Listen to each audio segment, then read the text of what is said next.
Thank you. So, hi everyone. I hope you have some energy left in the end of this long and interesting day. My name is Maria Svantemark, and I am co-founder and CEO of Sustainlab.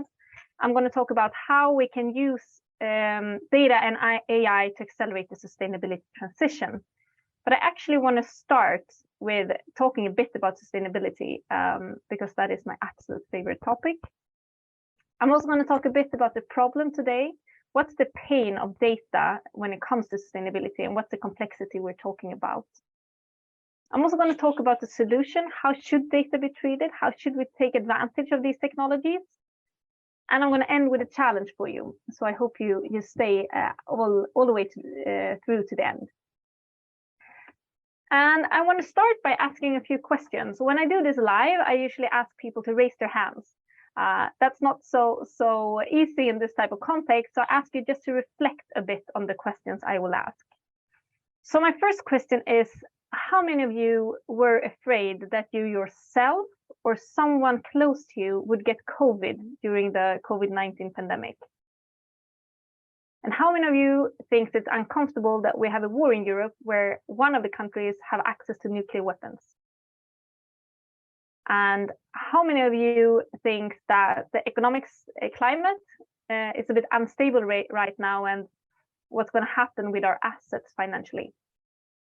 And how many of you have thought that it could have been you or someone you knew that was part of a terrorist attack that happened anywhere in the world? How many of you get sweaty palms when you think about that we might not be able to curb climate change? How many of you feel that you can't really sleep at night because you think about biodiversity loss? Or how many of you teach your children about how they should protect themselves against extreme weather events? If you are like most people, you're more afraid of the former questions I asked than the latter. And if you're that, you're also wrong. This is the Global Risk Report from World Economic Forum from 2021. On the horizontal axis, we see the likelihood for a global risk to occur. And on the vertical axis, we see the impact if this risk is to occur. So these are the largest global risks to humanity. And the first type of questions I asked for example, about the risk of infectious diseases, that's both less likely to happen than, and the impact of it that is happening is on par with climate action failure. I think one interesting thing to consider here in this report is that this came out in January 2021. So in the middle of a pandemic, and it's still less likely for a pandemic to happen than that we fail on climate action failure, human environmental damage, or extreme weather events. It's also interesting to see how this moved from 2020 to 2021, this risk. So quite a big jump there. The other types of risks I talk about, like weapons of mass destructions, asset bubble burst, or terrorist attacks, are less likely to happen, and all of them will have less impact, except for weapons of mass destruction, than all of the natural risks we're facing as a humanity right now. The risks like climate action failure, biodiversity loss, or extreme weather events are way likelier to happen, and the impact of them happening are larger than most other risks that we face as humanity. And we also know that these risks, they are man-made. So how did we come to a position where the largest threat to humanity are risks that we created ourselves? Well, we're actually in such a state right now that one famous climate scientist from Sweden, Johan Rockström, he said that what happens in the next 10 years, and he said this in 2020, so until 2030, will likely determine the state of the planet we hand over for all future generations. And I think there are some things here in this quote that are really powerful. So looking at it a bit in detail, what happens in the next 10 years, or actually now the next 7 years, that means that now we're in the decade of action. Because what we do now will likely determine the state of the planet as a whole that we hand over for all future generations. And I'm a bit of a pessimist, which you might see from the choice of picture here. But I have a friend, she's a sustainability manager, and she's an optimist. And she sees it in a completely different way. She says that this is fantastic. The future is still unknown, And what it will be like is determined by who we choose to be today. And she sees it as a privilege to be alive at a time that is so important in the history of humankind and to be able to act for change. And I am sure that all of you are able to act for change, because otherwise you wouldn't be in this webinar from the first place. So that's a nice way of viewing it. We are in a very privileged position that is so important, and we can act for change. So what change should we be looking for? Well, if we want to understand impact or sustainability, we need to embrace that it's a very, very multifaceted challenge we're facing. It's not only carbon. Carbon is a very, very important topic, but it's not the only topic. Sustainability and having a livable planet and society is also about biodiversity, deforestation, health, and education, for example. And if we look just on the environmental side of sustainability, there are 9 planetary boundaries that define the safe operating space for humanity. So kind of the safe space that we can live in if we want to have a planet to host us as guests. And unfortunately, what we see is that we actually surpass quite a few of these limits of sustainability or safe operating space. So it's important to keep in mind that sustainability is very broad. It's not only about carbon, even though carbon is a very important part of this. But when we then talk about sustainability and what should we do then? What should I do as a company when I want to work with sustainability? Luckily, we have a roadmap. We defined it in 2015 with the Sustainable Development Goals. This is the roadmap to a sustainable future for humanity. And as we can see, beyond these 17 colorful boxes, there are 169 targets, and they are in very, very different areas. So if you are a food company, for example, your main impact might be in goal number 2, zero hunger, goal number 3, good health and well-being, goal number 12, 14, and 15. But if you are a construction company, goal number 9 about industry, innovation, and infrastructure, and goal number 8 about decent work and economic growth might be more important to you. So this is to illustrate that sustainability is a really broad topic, and where you should focus depends on who you are. But this also comes down to the complexity of sustainability. It is very broad, and understanding a company's sustainability impact requires loads of data that are very diverse and are in very many different places within and beyond a company. So that takes us to the challenge. The problem today for a company that wants to understand and really work with sustainability is usually that you have a sustainability manager or a sustainability department, but the data they need to understand, to know what to do when it comes to sustainability, it comes in so many different formats, from so many different ways, and involves a lot of people and processes. The way, in my previous job, when I was a sustainability manager, we had 14 factories, 17 markets, 5,000 employees, and about 2,000 suppliers, and handling all of that data that I should gather to understand our impact from all of this was super time consuming. And that is one of the key problems with the current process. It's very, very time consuming when you want to do this manually. It's highly error prone. And at the same time, we see an increasing complexity. More and more people are interested in this data, which is great because that's what we need. But with this increasing complexity, it makes it even harder to manage. And at the same time, since it is so manual, since it is so heavy, we only collect this data to understand the sustainability impact of the company once yearly, which is a major blocker for change. And who cares then, except for this lonely sustainability manager? Well, if you don't have this data, you don't know what products or services you should develop. You miss business opportunities, funding opportunities, marketing opportunities, and with increasing legislation, you face more and more disturbances to your company. And in the end, you really run the risk of having an irrelevant business. That's why we founded Sustain Lab, because we really wanted to change this and use technology. So how we do this, and how I also think companies should work with this, is to really focus. Start measuring what matters first. That's one of the biggest mistakes companies do, is that they want to measure everything, and that makes this process super heavy. If you want to start focusing and measuring what's matter first, you can also measure often as you would with any other business critical data. So you don't sit with these, 12, 18, 24-month-old sustainability data and you compare it with highly up-to-date daily or weekly old sales data. You need to have the data with the same frequency intervals. You need to identify where this data should be used, which decision-making forums do we need to bring it so that we can create change. And if you don't know which decision-making forums you should bring it to, think about where you need financial data. You need sustainability data there as well.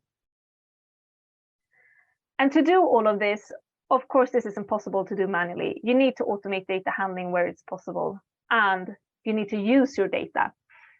Sometimes we see companies that treats their data like their New Year's Eve dress. They bring it out from the wardrobe, they flash it around, they put it in, and they don't look at it for another year. Use the data as a pair of really, really good jeans, something you would want to take out weekly. Because when you see better, you can make better decisions. I think Shannon pointed that out really well, the previous speaker, on how they see that when you have access to this data, there are insights there that you didn't even know that you consume that much energy and you do it completely unnecessarily. And technology can really help here because it can automate so much of this work for you. It can automate the data handling and measurements. It can automate the tracking and analysis. We can benchmark to understand how good are we really, and we can ensure that we're compliant with legislation. And when it comes to automation, one way of doing this is to automate these flows of data from different parts of your organization. We do that in our platform with the help of either APIs and connect to your energy system, connect to your HR system, connect to any other systems where you have business critical data, or through importing data in different file formats. And on top of that, add these insights and analytics. We base it a lot on AI and different machine learning modules, because one thing that machine learning is really, really good at is to digest large volumes of data and large volumes of information that we can't do as humans in the same capacity. And why we do this? Well, we do it, of course, so that you should have tailored and actionable insights that you can use in every decision-making forum. And one way that we use AI that I think is quite interesting is in terms of benchmarking, because when it comes to sustainability, it's really hard to know how good is good. There is targets when it comes to carbon. We have science-based targets on how much should we reduce our carbon emissions. And there are a definition of gender equality saying that for an organization to be gender equal, it should be between 40 and 60% of male and men and women. But all other areas, how good is good? How much energy should I use? Well, that we can benchmark with the help of AI. Just doing that will really help companies understand where are their competitive advantages and where are they actually lagging behind and need to step up. But for this to work, data, technology, and AI is just part of the problem. You also need to have your organization on board. This can't be a solo project by a solo sustainability manager. No matter where you are in your organization, you for sure have knowledge and insights that could help drive this forward. And that takes us to the last bit, the challenge.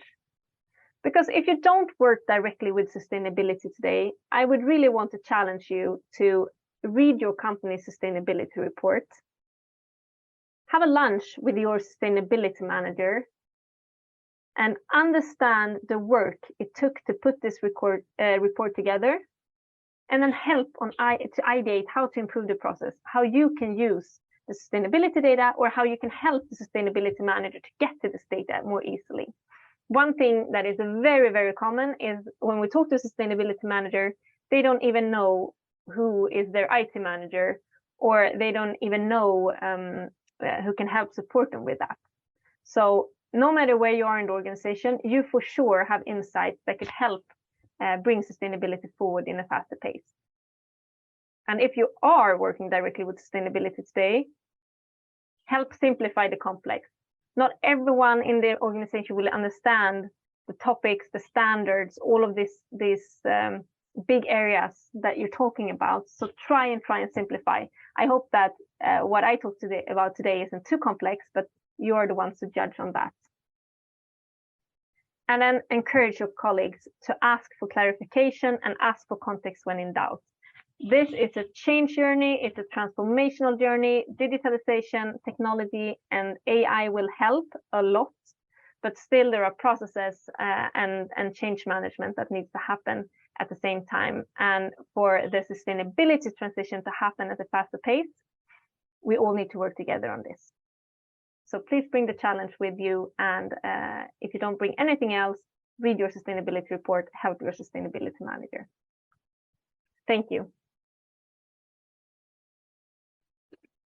Thank you very much, Maria. It was a great presentation, and we do have quite a few questions for you. I'll start with the first one. Maria, do you think technology is the answer to the environmental problems that we are facing, or do you think the main problem is us humans? Super good question. I think it's both. Technology is just a tool. There are different types of technologies that we can really help in this transition, but it's not the complete answer. We know that we humans need to change, our processes need to change, our organizations need to change, the way we live our lives need to change. So technology is one help, but it's really underutilized. 96% of global decision makers say that digitalization is crucial for sustainability, but only 35% of organizations have implemented some sort of digitalization. So we really see that technology and digitalization is an underutilized asset here in this whole process. Absolutely, couldn't agree more. And to move on to the next question, should every company have a chief sustainability officer today, no matter the line of business and company size? Good question. I think so. We are 12 people. We have one. Of course, sustainability is really core to our business. But I think if you don't have the knowledge inside your organization, you will not take the right decisions. So if you don't have that today, I think it's really an area where you should look to invest. And this is actually when we started Sustain Lab, we identified 3 main challenges for the sustainability transition. One is lack of data, one is the wrong organization and culture, and one is lack of knowledge. So if you don't have that knowledge, it will be a very hard transition for you. Certainly. And the next question is, how big a potential for positive impact on the climate crisis do you see there would be when companies just have more data at hand regarding their sustainability? Is that something that should be tapped more to bring on positive change in a relatively easy way, or what's your opinion? Our whole kind of fear of change is that when companies see better, they make better decisions. And I think there are so many low-hanging fruits for a lot of companies still. Sustainability is complex and it will require big transformational changes, but there's also really easy things we can do. And I think when you don't have the data, you don't see those things. So there's a huge untapped potential here to actually do things that are quite easy, has a very short ROI, or short time period for ROI, and that will help your business quite quickly if you just see the data better. And then to take really, really big transformational leaps and where we need to work together and do the heavy investment, for sure we're going to need data to support that and know where we invest our time, resources, and money the best. Certainly, yeah. And another question is, why do you think everything moves so slowly when transforming businesses to be more sustainable? There's a real need and things should happen faster, but somehow that's not the case for most of the businesses. What would you say is the reason for this? Yeah, I can just say I totally agree. I think one reason is that you have the data too seldom, as I said. Like we measure our own impact every 3rd week in our own tool. That is super helpful that we measure this in so short cycles, because that enables us to do tweaks and to change quickly and test new routes and see what works and what doesn't. But if you have the data once yearly with a 12 to 24 month time lag, it's just too slow. and looking at if this is the decade of action we have until 2030, if we would measure this once yearly, you would have 7 measurement points left. Do we think we're going to reach the target with measuring it 7 times? For sure not. So measuring often, I think that's really, really key. And then I think, of course, as I said, the technology is not the whole solution. There's a lot of power. There's a lot of hierarchies. There's a lot of status. There's a lot of people actually risk losing because they don't know this well enough. They don't know how to work with this. And they might not want to change. I think more and more people want to change. More and more organizations want to change. But there's also a leadership question here to make this go loads faster than it does today. Yeah, that's true as well. And one more question from the audience. What's your favorite example of a company doing sustainability right, actually? Oh, wow. You have really good question. Yeah. I get really, really inspired by our customers. I think it's super interesting to see how they work, how they really want to transform, how they want to change. And of course, I have some of my favorite companies among those. But I also think it's a lot about challenging status quo. Maybe one, I mean, this is an open goal, but a company like Oatly, I think they have done really, really good things. They're not a perfect company. No company is, but we shouldn't let kind of perfect be the enemy of good here. But they have done really, really good things. Patagonia, Houdini, I think there are companies that take this very seriously and change a lot in their organizations to drive this. And those are only 3 examples. And from our customers, I'm proud of all of them. I'm proud of Regio, a real estate company. I'm proud of Exure, who produces electric boats. I'm proud of Alder, who invests in sustainable companies. I think there are lots of good examples there as well. That sounds indeed very great. And I still have one more from the audience, actually a couple of more. So Maria, great presentation. In which way, how you see that digital twins are used or can support the sustainability reporting monitoring? Yeah, I mean, that's basically what we do. I think sustainability reporting is part of it. I think one big problem with sustainability reporting today is that you do this one thick PDF file report that you do once yearly. And actually, when you created it, you're so sick of it that you don't want to open it again because it was so much work. And I think we need to rethink sustainability reporting and think that this is actually something we need to use in our business on a very, very frequent basis. And if we look at sustainability reporting like that we're going to use this to actually steer our business, then digital twins are, I mean, it's an absolute must because it gets so heavy to do this often enough otherwise. So I think that's definitely a key solution. That sounds great. And another question, oil and gas companies are seen as the biggest problem environmentally. Do they make big enough changes to help our planet? I don't think so. I think, and there's many reasons for that. I think there's the tax system is beneficial to them in an unfair way. Think they have created a lot of damage and they need to transition faster. They need to take larger share of the responsibility. I also think it's very, very important that they focus on what actually brings impact. I had one of my favorite examples of greenwashing is actually from a gas station chain in Sweden. They teamed up with a coffee company because the coffee company had some batches that weren't full batches, so they couldn't sell them through normal channels. But they could sell it through this gas station chain. Great for the coffee company, selling coffee is their kind of main product. Now they waste less and they get higher utilization. The problem is that the gas station company also did a huge campaign on this and told about how much carbon dioxide they will save during a year because now this coffee doesn't get thrown away. And then I thought, like, hold on a second.